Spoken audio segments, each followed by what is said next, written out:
Hmm. Let's see.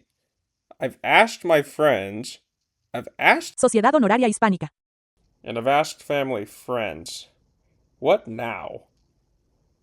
Alright, what's up? It's 8:31 p.m. I'm about to call the dance studio. Let's go! Okay.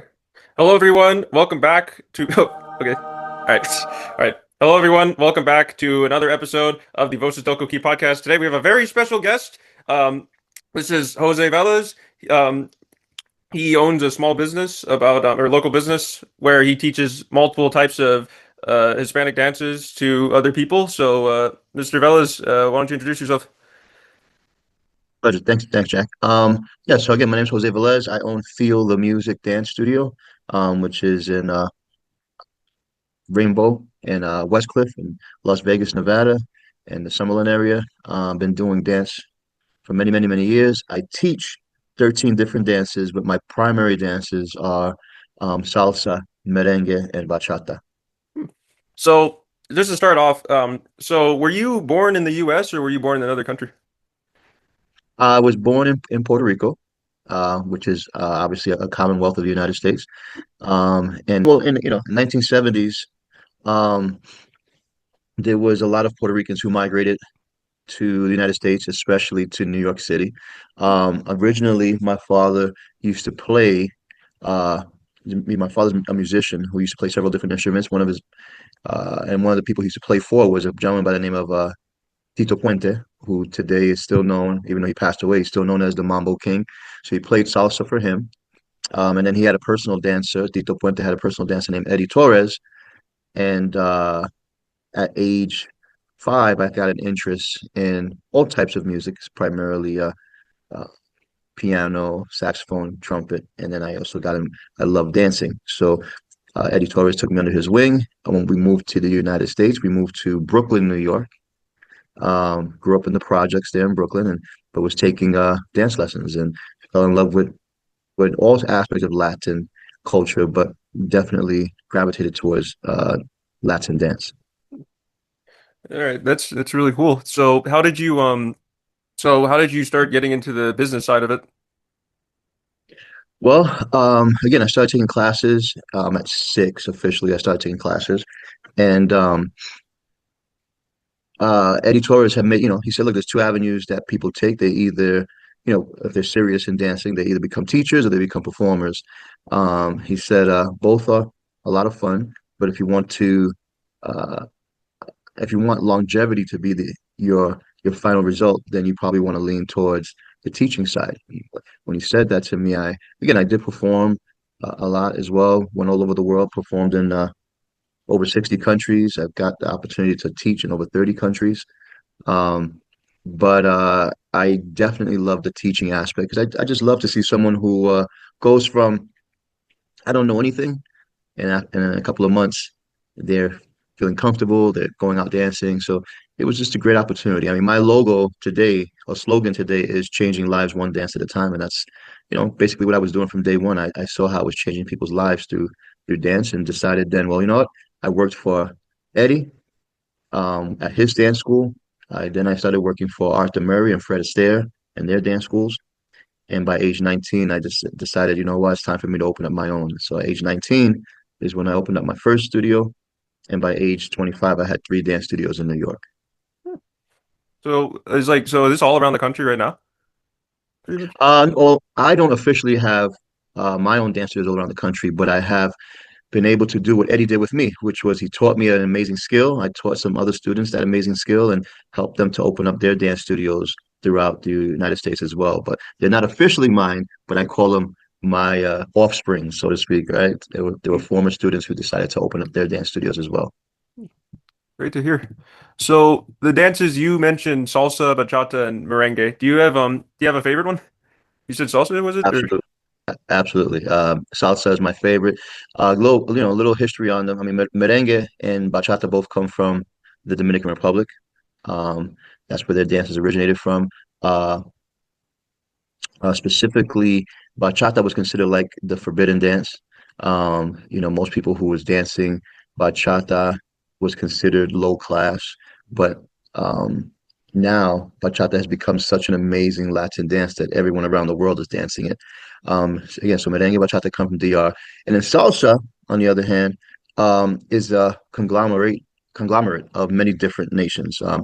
Salsa, I'm talking about the dance itself. The music is different, but the dancing originated in the 1960s and 1970s. There were again, like I said before, a lot of people migrating from all over to the United States.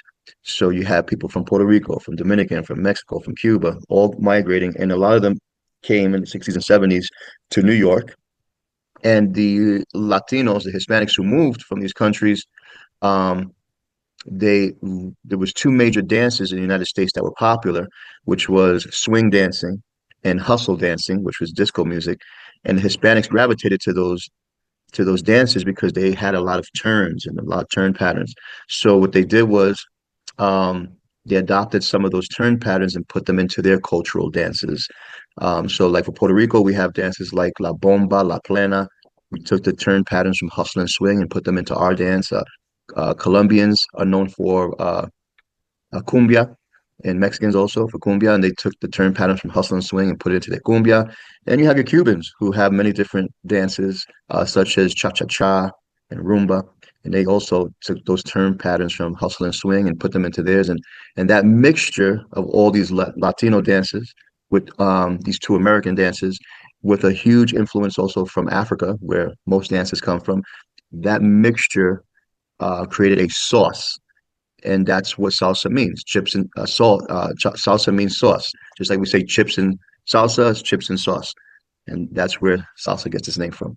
Wow. So it started. So pretty much started from like a mix of cultures. You're saying, I think. Absolutely. So there's not one culture or one nationality that can take credit for the salsa dancing because it's a mixture of so many different dances, and that's what makes salsa so beautiful. It's a mixture of many different cultures, but and that's also what makes it so difficult, though, is because it's a mixture of so many different dances. But because of that, and especially in Puerto Rico, we love salsa, and so that's why it's considered my favorite of them all. It's the most difficult of the dances, but in my opinion, it's the foundation to a lot of dances. All right, interesting. I was actually that was one of my next questions. I was gonna say I was gonna ask like what's the easiest, what's the hardest one? You said so. Is salsa especially? Is that like fast paced as well? Yeah, so there's three reasons why salsa is considered pretty hard. First one I just gave you, which is it's a mixture of so many different dances put together. The second is that the rhythm, which is the count to salsa, is kind of weird. Our basic count is excluding two numbers. So it's an eight count, but in our steps, we only use six of those counts. So in salsa, the count would be one, two, three, five, six, seven. So what happens is with the four and eight, we kind of pause on the four and eight, and that pause confuses a lot of people, and that's why a lot of people don't know how to dance salsa because they don't understand the rhythm of salsa. So that's the second reason why it's difficult. And the third reason is because of, like you said, the speed. Even our romantic salsa typically is going to be at a fast count. So those three reasons is primarily why salsa is considered one of the hardest dances to learn. Wow. Yeah. You know something? For everyone watching, the studio actually I believe you guys live stream on Instagram, right? Um Yeah, we actually have live streams on multiple platforms on Facebook, Instagram, YouTube, and even on TikTok.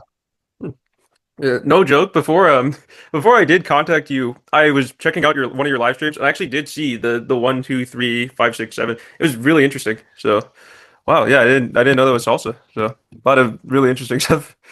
Um Absolutely. And then on contrary, the what I consider the easiest of the Latin dances would be merengue.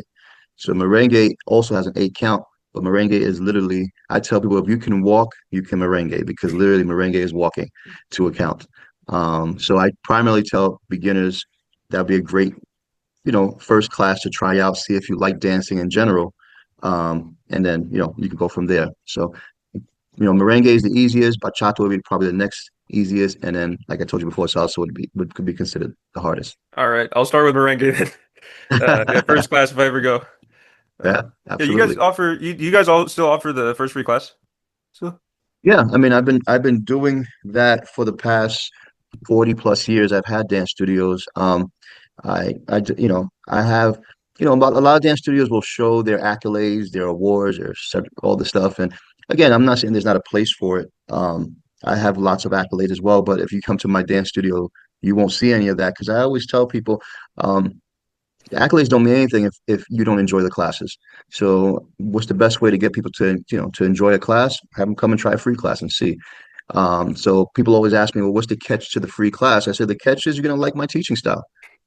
So I said you have nothing to lose, but you have plenty to gain, by trying out one of my classes. And for them, like I said, in all of Vegas, I believe I still have the most reviews out of any dance studio here in Vegas, and I still have a 5-star rating, which I think is pretty good, considering Gotcha. um, you can't please everyone, but we do a pretty good job. Yeah. Well, yeah, congrats on that deal. Yeah, it's a good business deal as well. A lot of humility there. So I guess just to end off this episode, what are your plans for the future? Are you, are you thinking maybe expanding to new locations, retirement? What are the plans? Maybe staying down there. Well, one of the main reasons why I started um, getting more involved in social media is because I have um, taught over 50,000 students, and a lot of these students are all over the United States and actually all over the globe right now. And many of them have been saying, Jose, we really would love to continue taking your classes. Would you consider opening up a location where I'm at? And so I said, you know what, to take advantage of the times today, the internet, I started posting live streams through social media. And what I plan to do is put a subscription out, that's going to be superly affordable to anyone around the world, where they can actually kind of take the classes right at their own home or wherever they're at, and still have the same quality in our classes. Um, Although there won't actually be obviously in-person classes. So that's primarily my next step, is to make it streamlined throughout so that students all around the world can also partake in our lessons as well. That sounds, yeah, that's really amazing. If there, you said you brought up like a lot of countries. Is there a particular one you're planning on going to that you really want to go to? Like a new one? To go, well, again, I've been to 60, but there's still places that I haven't gone to. So on my bucket list still, although I am getting older, but still have that bucket list going. Uh, I have not been able to go to Greece yet, which is I think someplace I'd love to go visit uh, and check out all the history behind that. So if I had to pick a country right now, I think Greece would probably be on the top of my list right now. I see. That's nice. Have you been to Sweden before? I haven't been to Sweden either, that one either. So that's also on my list as well. It's amazing. I've been to so many, but there's still so many I haven't gone to. So Yeah. Yeah, so, but have you been to, so, okay, I'm sorry about all the country questions. I'm curious to know, have you been to pretty much every country within like South America and all the Hispanic and Latinx areas? I've been to, yeah, pretty much everything in South America. Yeah, and Nice. I've been to plenty of places in Europe. Also, quite a few places in Asia and in Africa. So as far as the 5 continents, the only continent I haven't gone to yet Yeah, would Australia? probably be would be yeah Australia. No, I've been to Australia. It's Antarctica. I have Oh, not yeah. been to Antarctica. I don't know why I actually immediately said Australia. Well, yeah. Well, really, oh man, yeah, no. Well, thank you so much for hopping on the episode. Had an amazing time. It's gonna be super fun editing as well, like getting all the dances and stuff. But yeah, no, thank you so much for your time. That's episode 6, and I'll see y'all next time. I appreciate you, Jack. Thank you for reaching out to me, and yeah, it was a pleasure to be on your podcast, and I look forward to building a even better relationship with you and I, and hopefully we can do some other things later on. Yeah, maybe. We'll see. Yeah. All right. Thank you, everyone. I'll be at his class at some point. Maybe we'll see. Come Um, down, come down. all right.